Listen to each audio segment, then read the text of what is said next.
오늘 성경 말씀은 신약 성경 요한복음 1장입니다.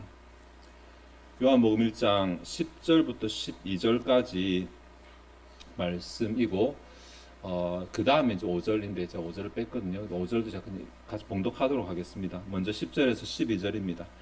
그가 세상에 계셨으며 세상은 그로 말미암아 지은 바 되었을 때 세상이 그를 알지 못하였고 자기 땅에 오매 자기 백성이 영접하지 아니하였으나 영접하는 자 곧 그 이름을 믿는 자들에게는 하나님의 자녀가 되는 권세를 주셨으니. 아멘. 5절입니다. 빛이 어둠에 비추되 어둠이 깨닫지 못하더라. 아멘. 오늘은 2022년도 대림절이 시작되는 날입니다. 참 이렇게 2022년도 대림절이라고 말하는 것이 맞는지 모르겠는데 어쨌든 오늘부터 12월 24일까지 대략 한 28일간의 기간 동안 대림절기를 지키게 됩니다. 여러분 잘 아시다시피 서양은 1월 1일을 새해의 첫날이라고 그렇게 말하고 우리는 구정이죠. 설날을 새해의 첫날이라고 이렇게 지키고 있습니다. 유대교는 두 가지 달력이 있는데 민간력과 종교력이거든요. 종교력은 6월절부터 새해가 시작이 됩니다. 대충 우리로 하면 한 3월이나 4월경에 해당된다고 말할 수 있는데 교회력은 한 해 시작을 대림절로 그렇게 지키고 있습니다. 물론 모든 교회가 다 이제 지키는 것은 아니지만 대림절, 대강절 혹은 감리교 측에서처럼 강림절 여러 가지 용어로 불리지만 성탄이 있기 전에 약 한 4주 기간을 보통 우리는 이렇게 지키고 있습니다. 대림이라는 말 자체는 기다린다, 기대한다 라는 뜻을 가지고 있기 때문에 주께서 오시는 것을 기다리는 절기라고 할 수 있고 이때를 종교력으로 한 해의 첫 시작이라고 본다는 것은 우리의 신앙이 기다림을 바탕으로 하는 신앙이다. 기대함을 바탕으로 하는 신앙이다 라는 것을 보여준다고 하겠습니다. 이 대림절은 두 가지 차원에서 의미를 가지는데 하나는 구원이라는 맥락에서 다른 하나는 성화라는 차원에서입니다. 구원이라는 맥락에서는 주님께서 이 땅 가운데 오실 것을 기다리고 있다는 사실을 고백하는 절기입니다. 이때만 기다리고 다른 데 안 기다리는 것이 아니라 이 절기를 보내면서 내가 이 주님을 기다리는 신앙을 가지고 있는가를 점검하는 절기이기 때문에 구약의 사람들은 예수님이 초림하실 것을 기다렸고 신약 우리들은 예수님께서 다시 오실 것을 기다리고 있는지 이 절기를 통해서 한번 점검을 해보는 것입니다. 문제는 과연 우리가 실제로 주님께서 오셨을 때 기다리는 상태에서 주님께서 오실 것인지 기다리지 않는 상태에서 주님을 맞이할 것인지 이 차이가 있다고 할 것인데 이 부분은 오후에 여러분들이 성경 공부할 때 조금 다루도록 할 것입니다. 두 번째로 대림절은 성화의 차원에서도 의미가 있는데 우리의 삶 가운데서 하나님의 응답하신 우리는 또 기대하고 기다리고 있잖아요. 하나님 우리 삶 가운데 개입하시고 도와주시기를 기대하고 기다리고 있거든요. 그래서 성화의 삶 가운데서 하나님을 기대한다, 하나님을 기다리고 있다. 이것도 대림이 될 수 있습니다. 그래서 이러한 신앙을 가지고 있는지를 점검하는 절기가 대림절이라고 그렇게 말할 수 있습니다. 나는 하나님을 기대하는가? 나는 하나님 응답을 기다리며 살아가는가? 아니면 하나님 믿는다고 말하면서도 정작 하나님 기대 없이 그냥 살아가고 있는 것은 아닌가? 라고 이러한 부분을 점검하는 것입니다. 오늘 우리가 생각해 볼 부분이 바로 이 부분입니다. 대림절을 지키면서도 그냥 절기만 지키지 정작 기다림이 없는 마음으로 기대함이 없는 마음으로 절기만 지키는 것은 아닌가 하는 부분입니다. 대림절에 관한 본문은 이제 성경에 몇 군데가 있는데 오늘은 대림절에 관한 본문이 아니라 실제로 주님께서 오셨을 때 기다리지 않는 자, 기대하지 않는 자들의 모습에서 우리 경계를 조금 얻었으면 좋겠습니다. 12절을 먼저 생각해야 되는데 12절은 워낙 유명한 구절이잖아요. 영접하는 자 곧 그 이름을 믿는 자들에게는 하나님의 자녀가 되는 권세를 주셨으니 라는 구절인데 12절 같은 경우는 이제 뭐 영접하는 자 또 뭐 우리가 흔히 진짜 막 이렇게 말하는데 12절에서 가장 크게 번역상에 오류가 있는 부분이 영접하는 자에 대한 부분입니다. 영접하는 자. 실제로는 영접한 자라고 해야지 맞거든요. 그래야지 맞는데 한글 성경 영접하는 자라고 말해서 지금도 계속적으로 이렇게 막 뭔가 막 예수 믿으면 그 말 틀린 말은 아닙니다만은 예수를 현재적으로 이렇게 적용하지만 실제적으로 12절이 처음 주어졌을 때는 현재적인 어떤 계속해서 예수 믿는 이러한 신자를 말하는 것이 아니라 이미 믿고 있던 신자, 요한복음이 수신자가 되는 자들 이런 자들을 대상으로 했던 것 같아요. 그 증거가 뭐냐면 12절이 단독적으로 쓰인 게 아니라 11절과 같이 쓰였거든요. 11절 보시면 자기 땅에 오매 자기 백성이 영접하지 아니하였으나, 여기는 과거로 쓰였죠. 영접하지 아니하였으나. 11절에는 영접하지 아니하였다라고 하고 12절에는 영접하였다라고 해서 실제로 12절이 독자적인 의미를 준다기보다는 자기 땅에 예수님께서 오셨을 때에 사람들의 반응이 두 가지로 나눠졌다. 하나는 영접 안 했고 하나는 영접했다. 이것을 보여주고자 하는 것입니다. 1차적으로는. 자, 그런데 여기 좀 자기 땅에 왔으나 자기 백성이 영접하지 않았다 이렇게 번역했지만 사실 이 부분은 그냥 자기의 것입니다. 자기의 것. 우리말로는 좀 번역이 좀 잘 안 돼요. 영어로 own인데 his own이거든요. 근데 그의 소유라고 말해야 될지 소유라고 말하기도 조금 하여튼 자기 것. 자기 것에 왔지만 자기 것이 영접하지 않았다. 자기 땅, 자기 백성보다도 조금 더 자기 소유를 더 강하게 표현하는 표현이라고 말할 수 있는데 그렇게 영접하지 않았다라고 말을 합니다. 이게 좀 모순이잖아요. 자기 건데 이게 보면 내 건데 뭐 우리 말로 내 소유에 왔는데 내 소유가 나를 거부하는 뭐 이런 이상한 말도 안 되는 현상이 예수님께서 이 땅에 오셨을 때 있었다라는 것입니다. 물론 지금도 복음을 거부하는 사람은 마찬가지지만 이렇게 예수님을 영접하지 않은 자들이 있었으니까 영접하지 않았다라고 하는 이게 무슨 의미인지 조금 살펴봐야 됩니다. 이 부분을 살펴보기 위해서는 12절 다시 돌아가야 되는데 12절에 영접하는 자, 영접하다라는 이 단어가 제가 웬만하면 헬라어 말씀 안 드리려고 하는데 오늘은 말씀을 드려야 됩니다. 람바노라고 하는 아주 뭐 헬라어를 배우면 제일 처음에 배우는 리오 다음으로 굉장히 유명한 단어 람바노라는 단어입니다. 람바노라는 단어는 이렇게 수용을 한다는 말입니다. 수용을 한다. 뭔가 내 것으로 받아들인다. 이런 말이거든요. 근데 12절에는 영접한다 그 단어를 써놓고 11절에는 영접하지 아니하였으나 다른 단어 씁니다. 람바노 앞에다가 파라라는 정치사를 더 붙입니다. 네. 이게 람바노가 자꾸 쓰이기 때문에 제가 말씀을 드리면 파라람바노라는 말인데 파라라고 하는 것은 이 너머 옆에 이런 말이거든요. 그래서 파라람바노는 원래 수용한다는 뜻이 아니라 건네받는다는 뜻입니다. 조금 다르죠. 초점이 조금 다른데 12절에 영접한다는 것은 내 안에 받아들인다. 이게 사람일 때는 요즘 표현을 하면 일촌 맺는다 이런 뜻이거든요. 사람을 대상으로 할 때는 나와 굉장히 가까운 이런 관계가 되고 사람이 아닐 때는 내 것으로 수용한다 이런 뜻이 됩니다. 12절에서는. 그러니까 수용이라는 것에 초점 맞추잖아요. 근데 11절에 사용되는 영접하지 않았다는 것은 건네받는다, 전달이라는 것에 조금 더 뉘앙스가 강하게 두어지고 있습니다. 아직 내가 받아들이기 전 누군가로부터 건네받는 것이기 때문에 전달입니다. 근데 12절에 영접하는 것은 수용한 자라고 말하지만 11절에 영접하지 않은 자들은 전달받지 아니하였다라고 이렇게 말합니다. 이게 뭐냐면 내가 수용하기 전보다 조금 더 사건으로는 논리적으로 조금 더 앞사건이잖아요. 그러니까 내게 전달되는 자체를 거부하는 것입니다.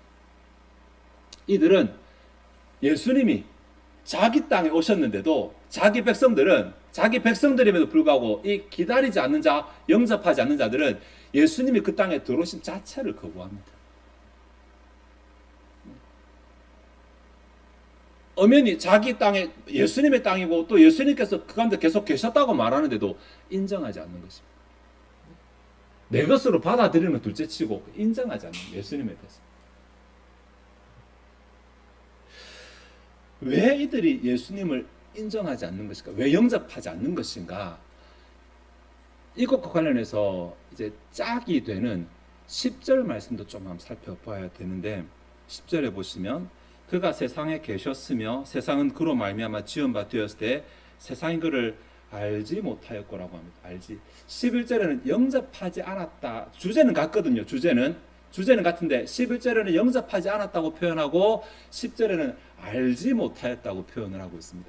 알지 못하였다는 것이 지식이 없다는 말은 아닙니다. 이게 헬라어에서 참 재밌는 그 바로 기노스코 그 단어인데 지식이 없다기보다는 요한복음 전체에 사용된 용례를 다 살펴보면 인정하지 않았다라고 봐요. 인정하지 않았다. 예.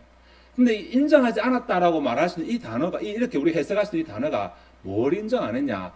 이것이 사실이다, 팩트다라는 것을 인정하지 않았다라는 것이 아니라 대상의 실체를 인정하지 않았다라고 봐야 돼요. 예수님의 실체를 인정하지 않은 것입니다. 그러면 그들은 예수님을 보았어요. 예수님 오심을 보았고 요한복음 기록될 때가 됐잖아요. 그들이 예수님 겪었고 경험했고 옆에서 구경됐고 때로는 똑똑 넘고 했지만 예수님이라는 우리 지식적으로 알고 있는 혹은 눈으로 보이는 그 대상을 인정하는 것이 아니라 그를 자기에게 실체로 인정하지 않았다. 자기 기준에서 자기 입장에서 예수님의 실체를 이 말이 제일 맞겠죠. 예수님의 예수님 되심을 인정하지 않았다는 거예요. 선지자로 보았거나 성인으로 보았거나 랍비로 보았거나 지금도 굉장히 많잖아요. 지금도 불신자들 가운데 예수라는 이름을 모르는 불신자가 세상에 얼마나 될까요? 그죠? 예수라는 사람이 십자가 모르는 사람이 세상에 얼마나 될까요? 지식으로 알고 있는데 그거 말하는 게 아닙니다. 지식으로 알고 있기 때문에 그들은 예수님을 안다는 것이 아니라 예수님의 예수님 되심을 여전히 인정하고 있지 않기 때문에 이들은 예수님을 알지 못하는 자들입니다. 알지 못하기 때문에 예수님을 영접하지 않는, 혹은 예수님을 영접하지 않으니까 알지 못하는, 두 개가 어느 게 선인지 모르겠지만은 같은 뉘앙스로 이렇게 보여주고 있습니다. 이것이 불신자들만의 문제일까요? 예수님의 존재를, 하나님의 존재를 알고 있으면서도 그분의 예수님 되심을 혹은 하나님 되심을 우리는 인정을 하고 있을까요? 라는 것입니다. 이게 추상적으로 막연하게 신앙하는 것은 불신과 가깝습니다. 하나님의 능력을 믿는다, 나를 구원하신 분이신지 믿는다라고 말하면 정작 내 삶의 문제는 하나님께 맡기지 못하면 이게 진짜 믿는 겁니까? 안 믿는 것입니까? 예수님이 우리를 구원하셨다는 사실을 믿는다고 말하면서 지금 내가 처한 어려운 가운데서 예수님의 구원하심을 믿지 못한다면 이것은 예수님의 구원하심을 믿는 겁니까? 믿지 못하는 것입니까? 네. 막연하게 멀리 있을 때는 잘 믿어집니다. 그것이 나랑 별 상관없을 때는 잘 믿어집니다. 그러나 막상 내 현실이 맞닥뜨리게 되면 실제로 내 불신이 드러나게 되잖아요. 나의 믿지 못함이 드러나요. 여러분 잘 경험하시잖아요. 그러니까 아무 일 없을 때 예배 시간에 앉아서 하나님 믿습니다, 능력 믿습니다, 찬양합니다, 이것 가지고 내가 하나님을 알고 있다고 착각할 수 있다는 것입니다. 실제 내 삶에서 내 문제를 가지고 하나님을 얼마만큼 신뢰하고 있는지, 그분 얼마만큼 내 삶 가운데 인정하고 있는지 이거 점검해 보도록 우리에게 도전하고 있습니다. 요한복음 1장 10절과 11절 이 부분과 같은 주제를 가지는 본문이 하나 더 있습니다. 1장에. 이게 5절이거든요. 5절. 빛이 어둠에 비추되 어둠이 깨닫지 못하더라. 주제는 같습니다. 예수님이 오셨고 자기 백성 오셨고 즉 빛이 어둠에 비쳤는데 앞에는 그가 자기 땅, 자기 백성이라고 해서 여기서는 빛과 어둠이라는 단어로 대치를 했어요. 그리고 영접하지 않았다, 알지 못하였다라는 단어를 깨닫지 못하였다라고 대신하고 있는 그 차이입니다. 재밌는 것은 깨닫지 못한다라고 볼 때 이 단어도 람바노입니다. 제가 오늘 이 단어가 중요해서 말씀드린 대로 그랬죠. 12절에 영접하다가 람바노, 11절에 영접하지 않았다가 파라람바노라면 5절에 깨닫지 못하였다는 이 단어는 카탈람바노입니다. 단어 하나 가지고 참 재밌게 놀고 있죠. 카타라는 말은 뭐뭐 아래로라는 말인데 아래로 수용한다 말이 안 되잖아요. 강조로 해서 확실하게 내 것으로 붙잡는다 뭐 이런 뜻을 가지고 있습니다. 다르죠. 네. 하나의 장 안에 같은 단어를 반복하면서 사람들이 관심을 끄는 그러한 기능을 하고 있습니다. 확실하게 내 것으로 만든다. 확실하게 내 것으로 만든다. 빛이 어둠에 비치되 어둠이 그 빛을 확실하게 자기 것으로 만들지 못하였더라. 이렇게 말합니다. 앞에 우리가 살폈던 거 굉장히 비슷한 뉘앙스입니다.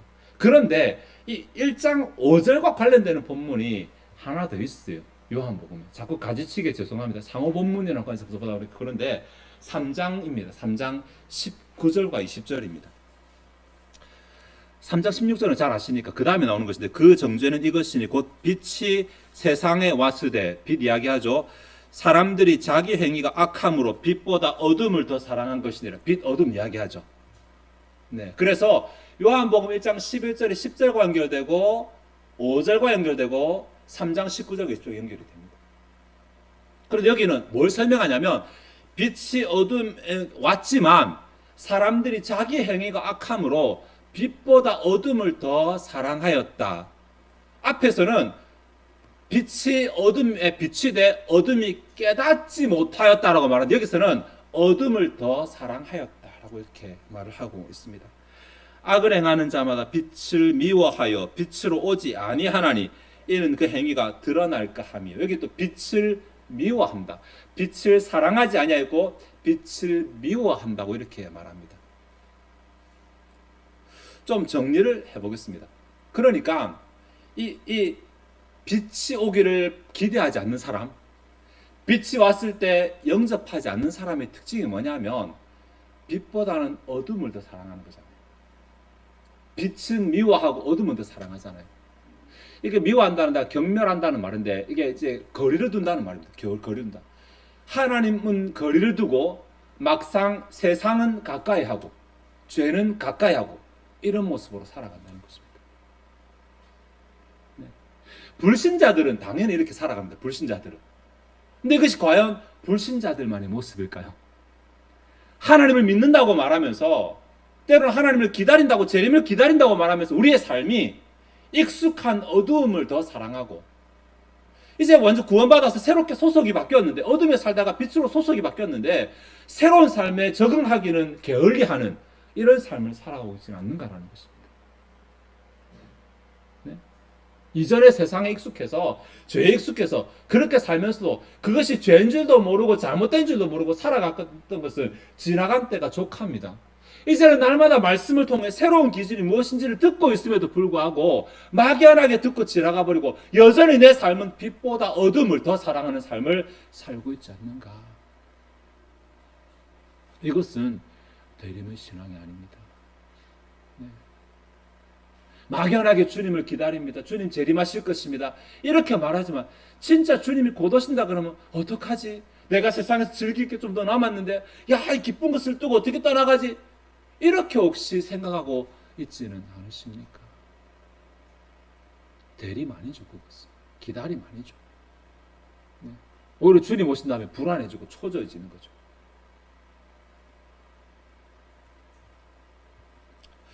말씀을 조금 정리하도록 하겠습니다.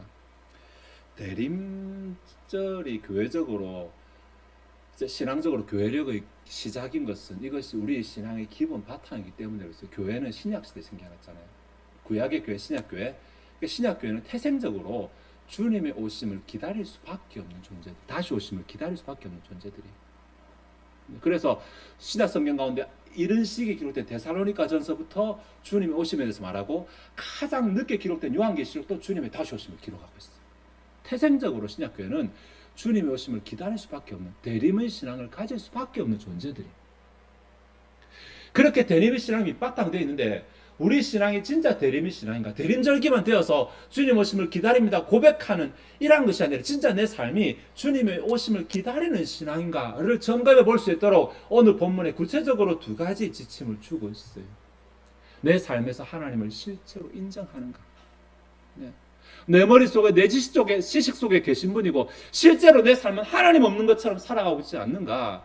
문제가 생겨도 그분에게 기도하기는커녕 내 머리로 하려고 하고 하나님이 내 문제를 해결해 주실 분이라는 사실을 믿지 못하고 인정하지 못하면서 그냥 불신자와 별반 다르지 않게 살아가고 있는 것 아닌가?